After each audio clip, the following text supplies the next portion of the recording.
Hello everyone, जय हिंद।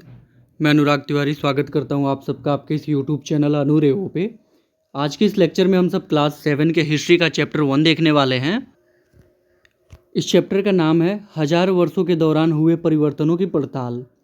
सबसे पहले मैं एनसीईआरटी बुक के बेसिस पे ही सारी चीज़ें इसमें अपने लैंग्वेज में, अपने सिंपल लैंग्वेज में मैंने लिखा हुआ है, जिसको मैं बहुत ही सिंपल तरीके से एक्सप्लेन करूँगा।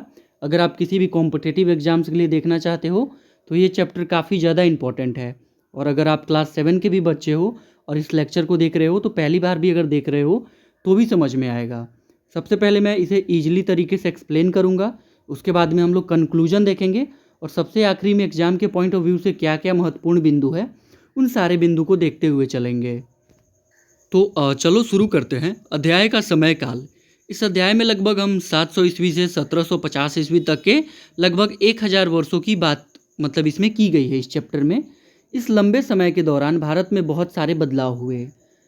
अगर देखो आज से 20 साल पहले आप देखोगे ना तो आपका सिटी का स्ट्रक्चर कुछ और रहा होगा और आज के टाइम पे कुछ और है। अगर आप अपने पापा से पूछते हो कि आज से 20 साल पहले हमारा शहर कैसा था तो बताएंगे कि यहाँ पे ये नहीं था और यहाँ पे ये नहीं था, बट आज वहाँ पे वो चीज़ें हैं। और आपने खुद भी देखा होगा, आपके सामने भी बहुत सारी चेंजिंग हुई होगी। तो वैसे ही 1000 वर्षों में तो ना जाने कितने सारे बदलाव हुए होंगे, राइट। तो देखो इन 1000 वर्षों में नए राजा और राजवंश आए, नए राज्य और साम्राज्य बने, समाज में नए समूह उभरे, कृषि और व्यापार में बदलाव आया, नई तकनीकी का प्रयोग हुआ, नए फसल और पेय आए। मतलब कि आप इस तरीके से समझ सकते हो कि जो इंसान हो सकता है मजबूत होगा और वो राजा बन गया, है ना। अलग अलग साम्राज्य बन गए, समाज में अलग अलग समूह बन गए, अलग अलग ग्रुप बन गए होंगे समय के हिसाब से। आप देखते होंगे आज हो सकता है आपका जो दोस्त है वो कल आपका दोस्त ना रहे, तो इस तरीके से एक समूह बनता होगा। धार्मिक विचार में परिवर्तन आया, जैसे कि एक ही धर्म के लोगों का अलग अलग मानना हो जाता है। अगर बात की जाए तो देखो हर धर्म के लोग थोड़ा सा उनका विचारधारा अलग हो सकता है आप कुछ और मानते हो और अगला व्यक्ति कुछ और मानता हो, हालांकि दोनों का धर्म एक ही है। नई भाषाओं और साहित्य का विकास हुआ, लोगों के जीवन और उनकी सामाजिक पहचान में परिवर्तन आया। तो देखो इसीलिए इस काल को समझने के लिए केवल राजाओं और युद्धों को जानना पर्याप्त नहीं है। मतलब इन 1000 सालों में क्या क्या चेंजेस हुए उसको जानने के लिए सिर्फ आप राजाओं के बारे में और युद्धों के बारे में जान करके नहीं जान सकते हो, वो सफिशियंट नहीं है। इसके लिए आपको बहुत सारी चीज़ें जाननी है। तो चलो एक एक करके हम लोग आगे देखते हैं।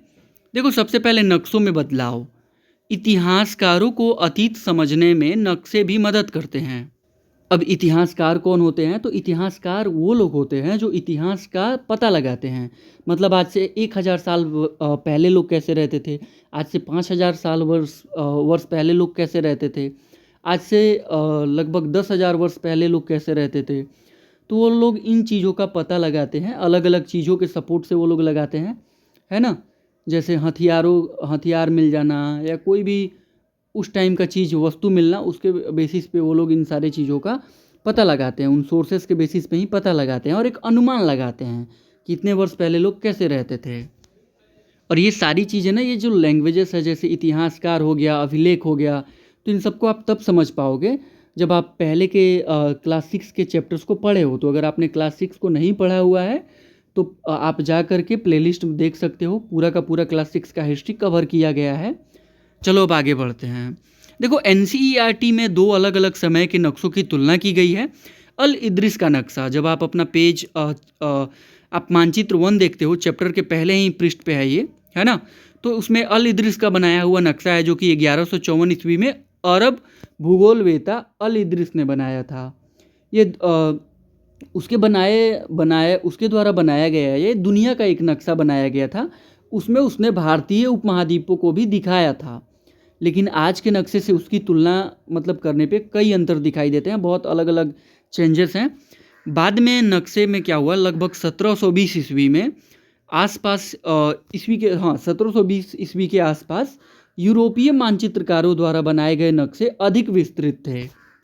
इससे पता चलता है कि समय के साथ लोगों की भौगोलिक जानकारी और नक्शा बनाने की तकनीक भी बदलती गई। मतलब कि देखो अगर एक चेंजिंग की बात की जाए, अभी मैंने आपसे कहा कि आज से आप देखो कि कुछ टाइम पहले आपके शहर की कंडीशन कुछ और रही होगी, अभी कुछ और है, तो समझ सकते हो कि धीरे धीरे डेवलपमेंट ही होता है। तो उस तरीके से डेवलप हुआ होगा। भाषा और शब्दों के अर्थ बदलते हैं। भाषा और शब्दों के अर्थ बदलते हैं। इतिहास पढ़ते समय एक बहुत महत्वपूर्ण बात ध्यान रखनी चाहिए, किसी शब्द का अर्थ हमेशा एक जैसा नहीं रहता है। समय और परिस्थिति बदलने के साथ शब्दों के अर्थ भी बदल सकते हैं। उदाहरण के लिए हिंदुस्तान शब्द, देखो हिंदुस्तान का अर्थ आज हम हिंदुस्तान शब्द को सामान्यतः भारत के अर्थ में समझते हैं, यानी हिंदुस्तान यानी कि इंडिया, हमारी कंट्री। लेकिन मध्यकाल में इसका अर्थ आज के जैसा नहीं था। मतलब उस टाइम पे हिंदुस्तान का मतलब हमारी कंट्री से नहीं था, बल्कि देखो मिन्हाज उज सिराज, 13वीं शताब्दी में मिन्हाज उज सिराज ने हिंदुस्तान शब्द का प्रयोग किया। उसके लिए हिंदुस्तान मुख्य रूप से उन क्षेत्रों के लिए था। अब वो क्षेत्र कौन कौन से थे, तो पंजाब था, हरियाणा था, गंगा और यमुना के बीच के जो भी एरिया थे, जो भी क्षेत्र थे वो थे, और दिल्ली सल्तनत के राजनीतिक नियंत्रण में जो थे वो लोग उसके लिए हिंदुस्तान थे। बट आज के टाइम पे हिंदुस्तान का मतलब हमारे कंट्री से है। उसके प्रयोग में दक्षिण भारत उस टाइम पे हिंदुस्तान का हिस्सा नहीं था। लेकिन आज हिंदुस्तान का मतलब है कि पूरा का पूरा हमारा देश है ना। बाबर, 16वीं शताब्दी की शुरुआत में बाबर ने भी हिंदुस्तान शब्द का प्रयोग किया, लेकिन उसका अर्थ अधिक व्यापक था। उसने हिंदुस्तान का वर्णन करते समय भूगोल, वनस्पति, जीव जंतु, लोगों की संस्कृति आदि का उल्लेख किया। इससे हमें समझ आता है कि एक ही शब्द अलग अलग समय में अलग अलग अर्थ रख सकता है। मतलब कि बाबर के हिंदुस्तान का मतलब बहुत सारी चीज़ों से था, जीव जंतुओं से, हमारे कल्चर से, है ना, वनस्पति से, भूगोल से। तो ये सारी चीज़ें उसके लिए हिंदुस्तान का मीनिंग थी। तो इससे समझ में आता है कि एक ही शब्द का अलग अलग अर्थ हो सकता है। जैसे देखो इंग्लिश में आपके टेम्पल का मतलब मंदिर होता है, और टेम्पल मीन्स आपका कनपट्टी भी होता है। तो इस तरीके से समझ सकते हो। अब देखो विदेशी या फॉरेनर का अर्थ, तो आज अगर हम विदेशी कहते हैं तो सामान्यतः इस हमारा मतलब होता है दूसरे देश का व्यक्ति, मतलब किसी फॉरेनर कंट्री का कोई पर्सन। लेकिन मध्यकालीन समाज में इसका अर्थ अलग हो सकता था। मतलब मध्यकालीन समाज में किसी गांव में जो व्यक्ति उस गांव के समाज का हिस्सा नहीं था उसे भी विदेशी या बाहरी व्यक्ति माना जा सकता था। उदाहरण के लिए एक गांव में रहने वाला व्यक्ति अगर किसी जंगल में रहने वाले व्यक्ति को अपने समाज से अलग मानता था तो वह उस बाहरी विदेशी समझ सकता था। लेकिन उसी गांव में रहने वाले दो लोगों में धर्म या जाति अलग होने के बावजूद वे एक दूसरे के लिए विदेशी जरूरी नहीं थे। अब मुख्य बात, शब्द का अर्थ समझने के लिए उसके ऐतिहासिक संदर्भ को समझना जरूरी है।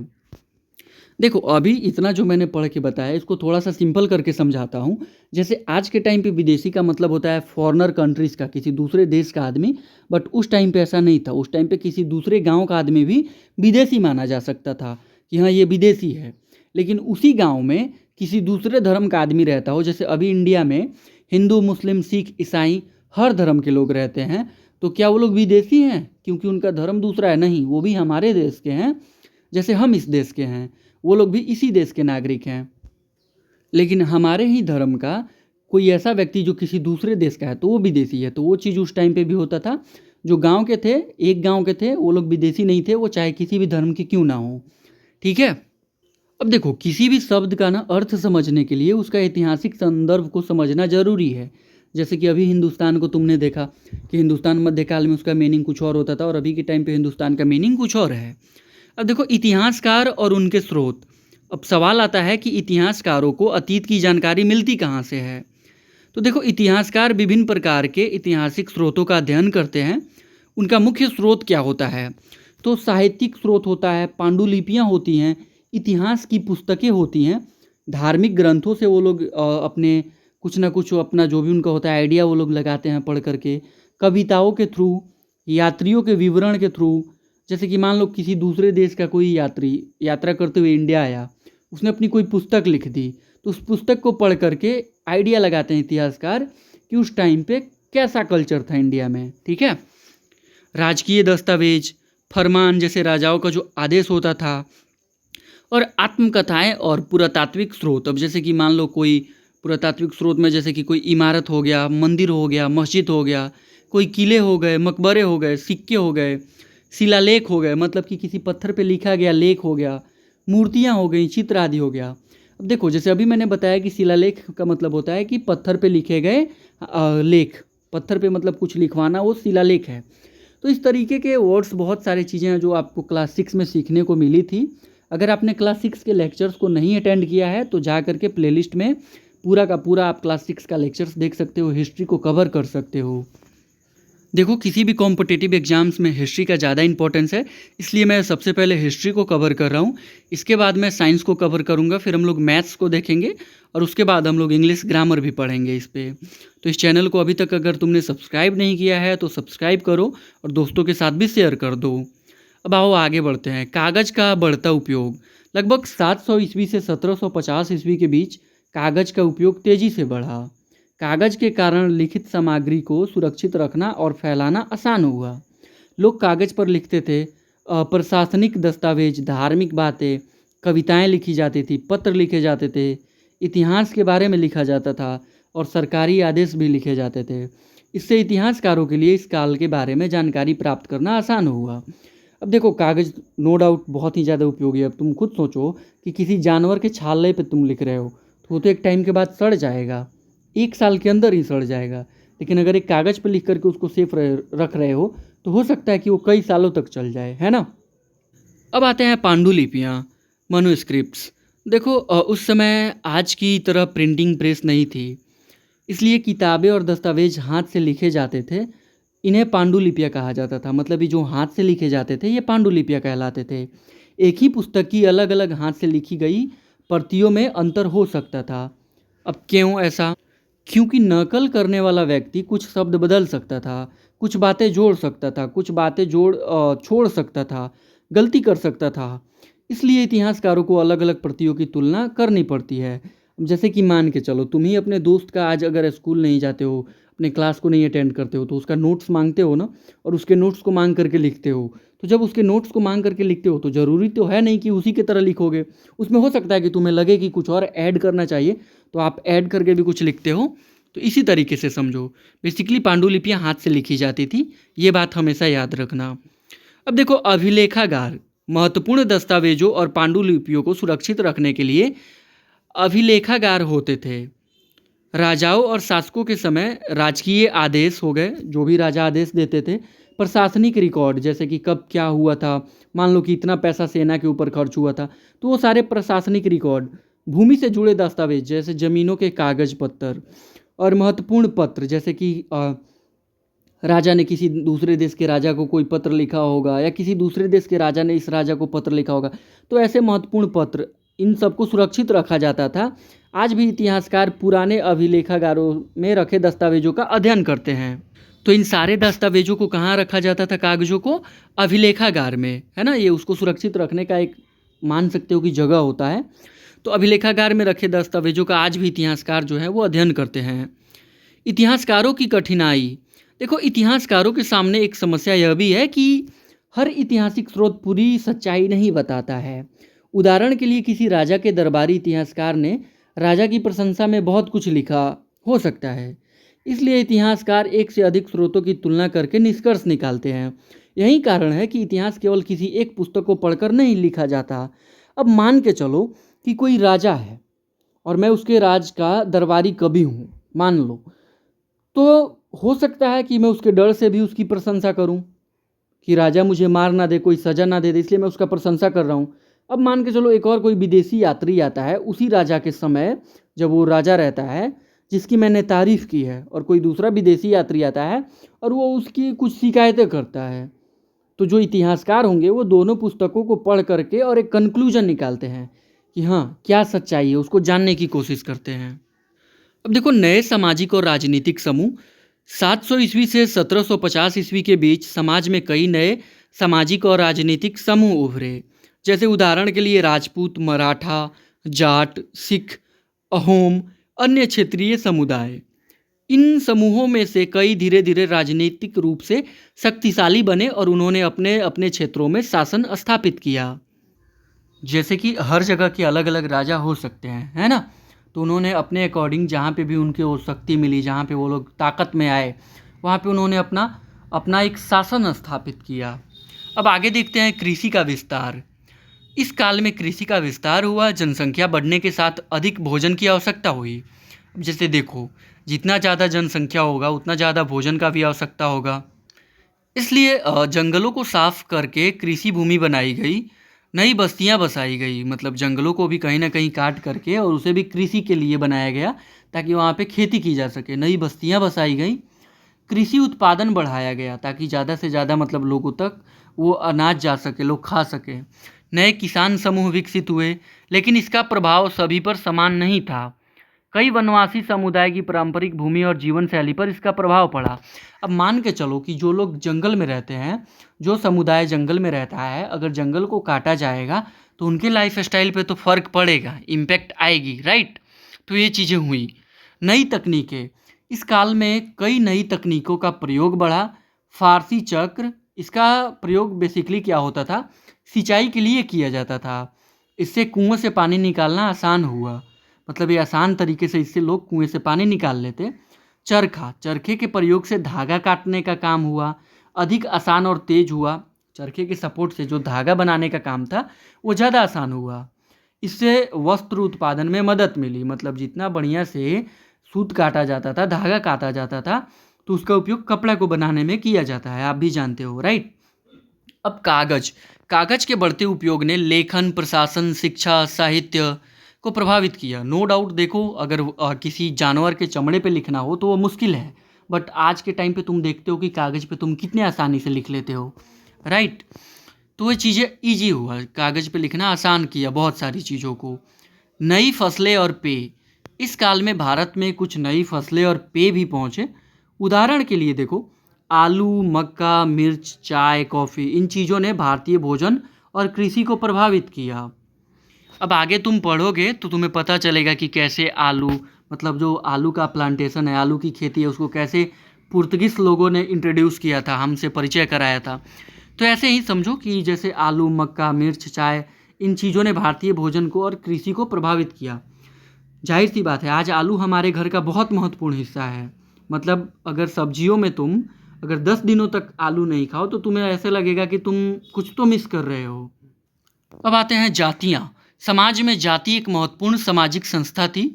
एक जाति के लोग अक्सर एक समान व्यवसाय करते थे और समान सामाजिक नियम मानते थे। अपने समुदाय के भीतर विवाह करते थे। समय के साथ नई जातियाँ और सामाजिक समूह भी विकसित हुए, इसलिए समाज स्थिर नहीं था, उसमें लगातार परिवर्तन हो रहे थे। मतलब देखो, एक जाति के लोग उस टाइम पे एक जैसा व्यापार करते थे। और जैसे सुनार लोगों को देख लो, आज भी सुनार लोग इंडिया में जो हैं वो लोग सारे गोल्ड का ही काम करते हैं मैक्सिमम। मतलब 99% जो सुनार लोग हैं वो लोग सोने जैसे गहनों का काम करते हैं, ज्वेलरीज का काम करते हैं। तो इसी तरीके से समझो, एक जाति के लोग एक पार्टिकुलर टाइप के काम को करते थे, उनका एक अपना नियम होता था, अपना एक कायदा होता था, है ना। वो लोग अपने समुदाय में विवाह करते थे, इसलिए समाज स्थिर नहीं था, उसमें लगातार परिवर्तन हो रहे थे। जाति पंचायत, कई जातियों के अपने संगठन होते थे जिन्हें जाति पंचायत कहा जाता था। मतलब जाति पंचायत में उसी जाति के लोगों का संगठन था। ये पंचायत अपने समुदाय से जुड़े मामलों पर निर्णय ले सकती थी, जैसे सामाजिक नियमों का पालन करना, विवादों का समाधान, समुदाय के व्यवहार से जुड़े मामले। इससे पता चलता है कि समाज केवल राजा के द्वारा ही नियंत्रित नहीं होता था, स्थानीय और सामाजिक संस्थाओं की भी भूमिका थी।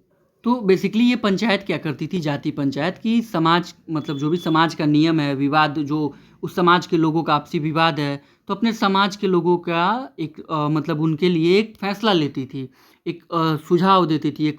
एक बेसिकली क्या होता था, उनके मामलों पे, उनके समुदाय के मामलों पे एक बेसिकली कोई भी डिसीजन लिया जाता था। तो इससे पता चलता है, यही पता चलता है कि राजा ही नहीं नियंत्रित करते थे, बल्कि स्थानीय और सामाजिक संस्थाएं भी नियंत्रण करते थे, उनकी भी भूमिका होती थी। अब क्षेत्र और साम्राज्य, इस काल में कई छोटे बड़े राज्य विकसित हुए। कुछ शासकों ने अपने राज्य को बहुत बड़े क्षेत्र तक फैलाया। ऐसे साम्राज्य जिनका प्रभाव एक से अधिक क्षेत्रों में फैला था उन्हें पैन रीजनल साम्राज्य कहा जाता है। ऐसे साम्राज्यों के कारण अलग अलग क्षेत्रों के बीच राजनीतिक संपर्क, व्यापार, प्रशासन और सांस्कृतिक संपर्क बढ़ा। तो देखो, इस टाइम पे ना, इस काल में बहुत छोटे और बड़े राज्य भी मतलब डेवलप हुए। देखो, डिपेंड करता है राजाओं पे। अब कुछ ऐसे राजा थे जिन्होंने अपने क्षेत्र को, अपने राज्य को बहुत दूर तक बढ़ाया, तो कहीं ना कहीं जो शक्तिशाली है वो बढ़ाता है।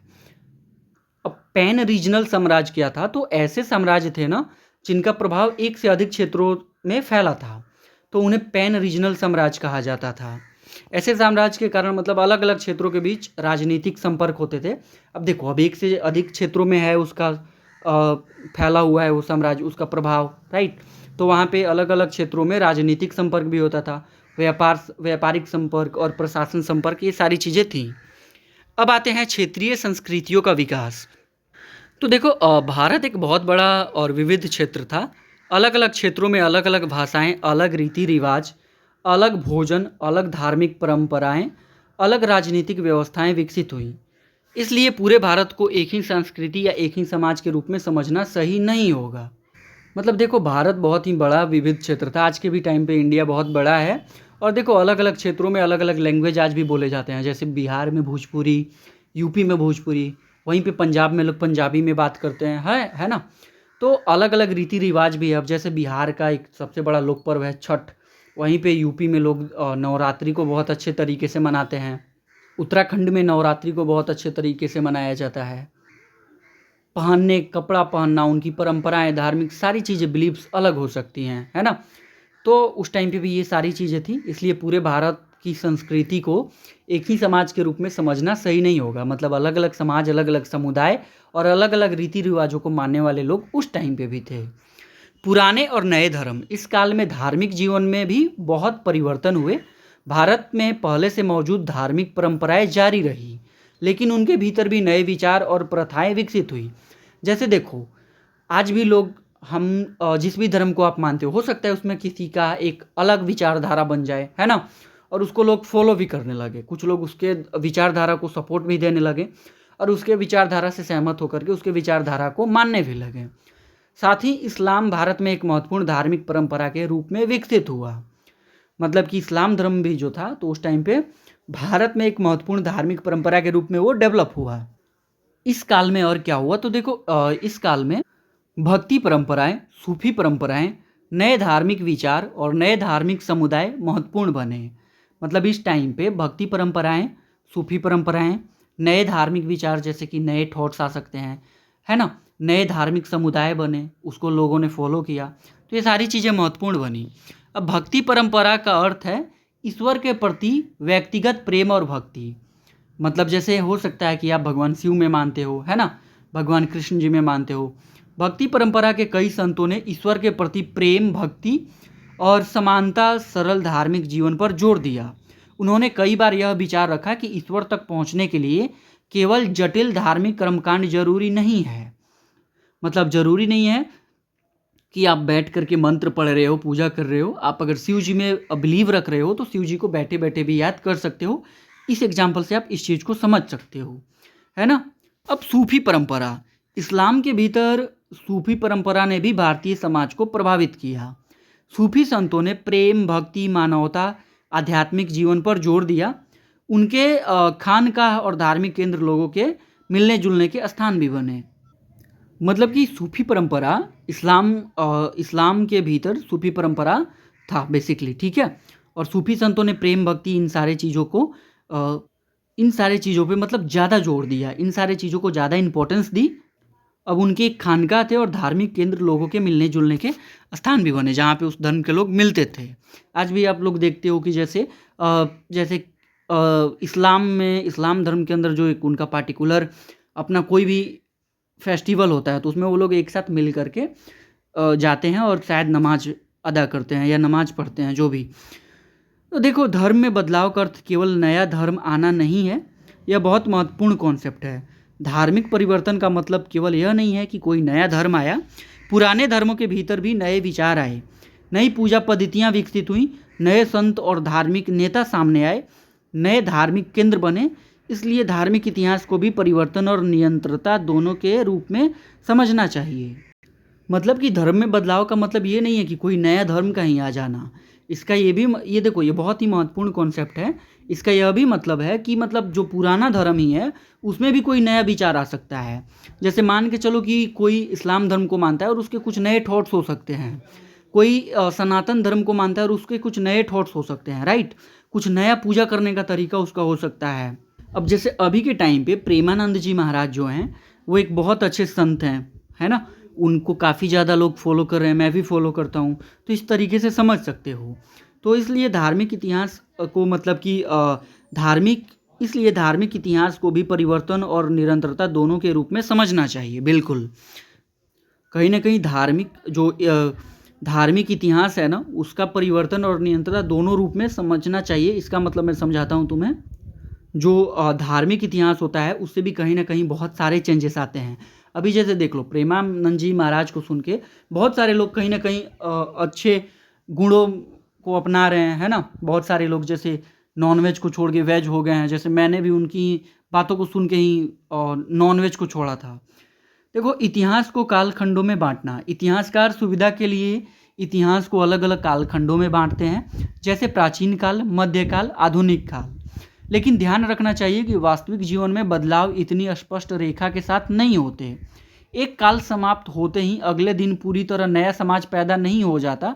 पुरानी चीज़ों के साथ नई चीज़ें भी चलती रहती हैं। देखो, बेसिकली जो इतिहासकार होते हैं ना, वो अपने सुविधा के लिए इनको अलग-अलग कालखंडों में बाँटते हैं। बट वास्तविकता में अगर तुम देखो तो क्या ऐसा हो सकता है क्या कि कल जैसे आधुनिक काल था, आज मतलब कि मध्यकाल हो गया? ऐसा नहीं है। प्राचीन काल और सडनली मतलब कि मध्यकाल हो जाए और सडनली आधुनिक काल हो जाए, ऐसा कभी नहीं हो सकता है। कहीं न कहीं पुरानी चीज़ें भी साथ-साथ चलती रहती हैं। अब इसे ना एक सिंपल सा एग्ज़ाम्पल देकर के समझाता हूँ तुम्हें। आप आपके आपके ना स्कूल के यूनिफ़ॉर्म से ही एक एग्ज़ाम्पल देता हूँ। लेट्स सपोज़ कि ऐसा तो होता नहीं है कि आप अपना जो यूनिफ़ॉर्म है बिल्कुल फट जाता है तब आप नया यूनिफ़ॉर्म लाते हो, राइट? तो जब आप अपना यूनिफ़ॉर्म लाते हो और पुराना यूनिफ़ॉर्म भी जो रहता है तो कुछ दिनों तक दोनों को साथ में पहनते हो। धीरे-धीरे आपका जो पुराना यूनिफ़ॉर्म है और पुराना हो जाता है, तो फिर आप उसे रख देते हो, राइट? तो फिर आपका नया यूनिफ़ॉर्म आप पहनते हो। तो इस तरीके से ही समझो इस चीज़ को भी कि एक दिन में कुछ सडनली चेंज नहीं हो जाती है, पुरानी चीज़ों के साथ-साथ नई चीज़ें चलती रहती हैं। अब मध्यकाल की अवधारणा। भारतीय इतिहास में लगभग 700 से 1750 ईस्वी की अवधि को सामान्यतः मध्यकालीन इतिहास के संदर्भ में पढ़ाया जाता है। देखो, प्राचीन काल, मध्यकाल और आधुनिक काल है। तो इसमें मध्यकाल जो है वो 700 ईस्वी से 1750 ईस्वी की अवधि को सामान्यतः मध्यकालीन इतिहास के संदर्भ में पढ़ाया जाता है। मतलब मध्यकाल सिंपली माना जाता है। लेकिन मध्यकाल केवल एक समय की सीमा नहीं है, इस अवधि में भी बहुत बड़े परिवर्तन हुए। अब जैसे मध्यकाल तो है कि 700 ईस्वी से 1750 ईस्वी का अवधि है, लेकिन क्या इस समय इस पूरे टाइम पे मतलब इस पूरे 1000 साल के बीच क्या हमेशा सारी चीज़ें समान थी एक समाज में? तो बिल्कुल नहीं। 1700 ईस्वी का समाज 1200 ईस्वी के समाज से अलग था, उसके जैसा नहीं था। और 1200 ईस्वी का समाज 1700 ईस्वी का समाज के जैसा नहीं था, वो अलग था। तो भले ही ये सारे मध्यकाल हैं, बट उस अलग-अलग टाइम पे अलग-अलग समाज हो सकता है, अलग-अलग तरीके का रहन-सहन, सारी चीज़ें हो सकती हैं। अर्थात पूरे मध्यकाल को एक जैसा समझना बिल्कुल गलत होगा। क्योंकि देखो, 700 साल पे अलग लाइफ स्टाइल थी, 1200 साल पे अलग हुई और 1700 साल पे अलग हुई, तो उनको सबको एक जैसा हाँ, है सारे मध्यकाल हैं, बट सबको एक जैसा समझना क्या ये सही है? बिल्कुल नहीं। अब देखो, इतिहास में निरंतरता और परिवर्तन, इस पूरे चैप्टर की सबसे महत्वपूर्ण सोच यही है। कुछ चीज़ें बदलती और कुछ चीज़ें जारी रहीं। उदाहरण के लिए नए राज्य आए, लेकिन शासन की आवश्यकता बनी रही। राज्य कोई भी हो, शासन तो करना के लिए एक राजा चाहिए। नई तकनीकें आई, लेकिन खेती जारी रही।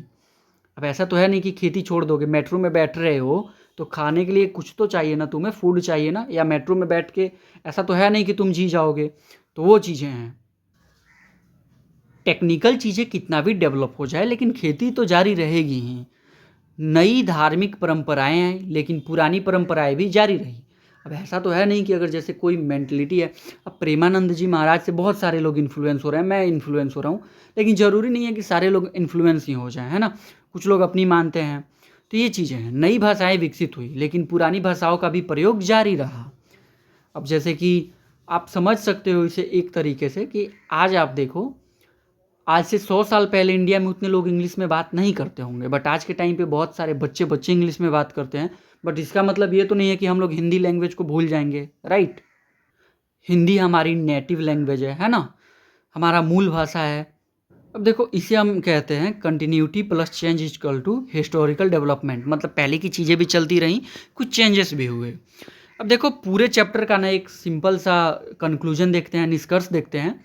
तो देखो, 700 से 1750 ईस्वी के बीच भारत में बहुत बड़े सामाजिक, राजनीतिक और आर्थिक, धार्मिक और सांस्कृतिक परिवर्तन हुए। ये सारी चीज़ें हम लोगों ने पूरे चैप्टर में बहुत अच्छे से पढ़ा है। नए शासक और राजनीतिक समूह उभरे, कृषि और व्यापार का विस्तार हुआ, नई तकनीकी और फसलों का प्रयोग हुआ, जातियों और सामाजिक समूहों का संगठन बदला, धार्मिक विचारों में लोगों के परिवर्तन आया और अलग अलग क्षेत्रों में अलग अलग संस्कृतियां विकसित हुई।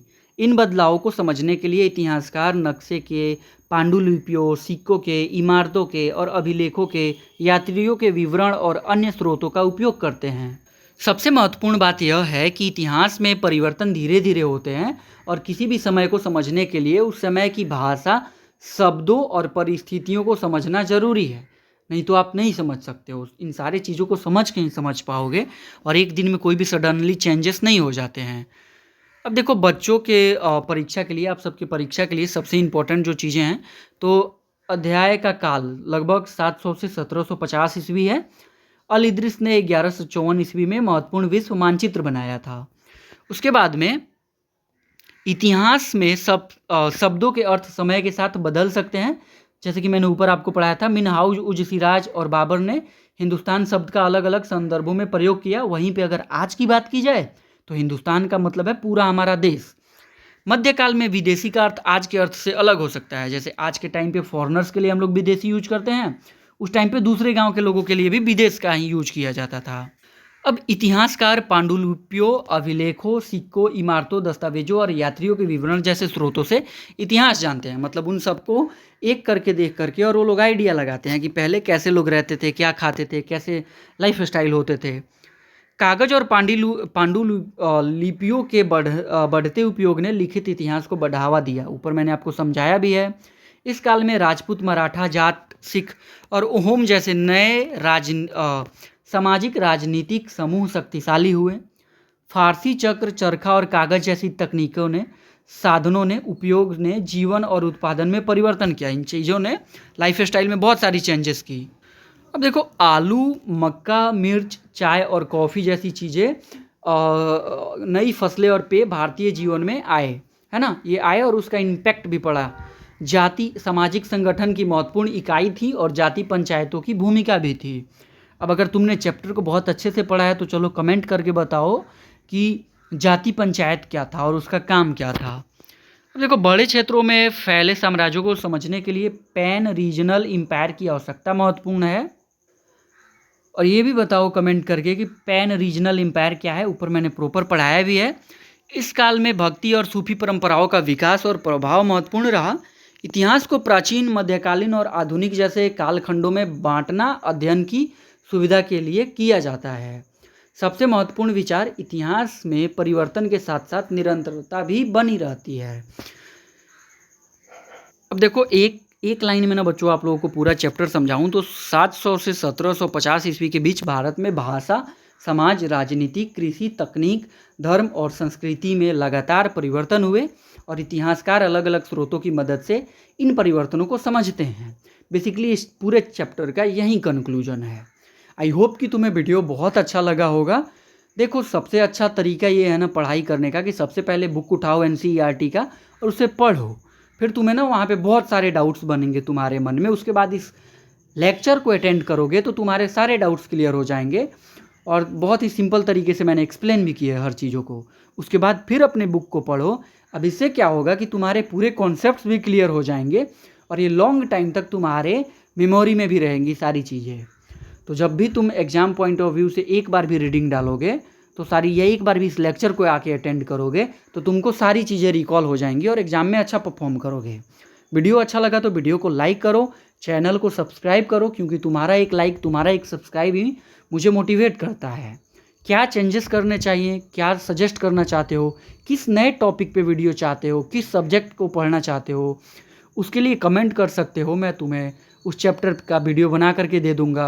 अपार्ट फ्रॉम डैट अगर मैं बात करूं तो देखो, अगर तुम चाहते हो कि तुम्हें PDF मिल जाए इस चैप्टर का, तो तुम इस चैप्टर के PDF के लिए डिस्क्रिप्शन बॉक्स में व्हाट्सअप नंबर है, हेल्पलाइन नंबर है, वहाँ पे मैसेज करो कि इस चैप्टर का PDF चाहिए। तुम्हें तुम्हारा PDF मिल जाएगा, तुम्हारे चैप्टर का PDF तुमको दे दिया जाएगा।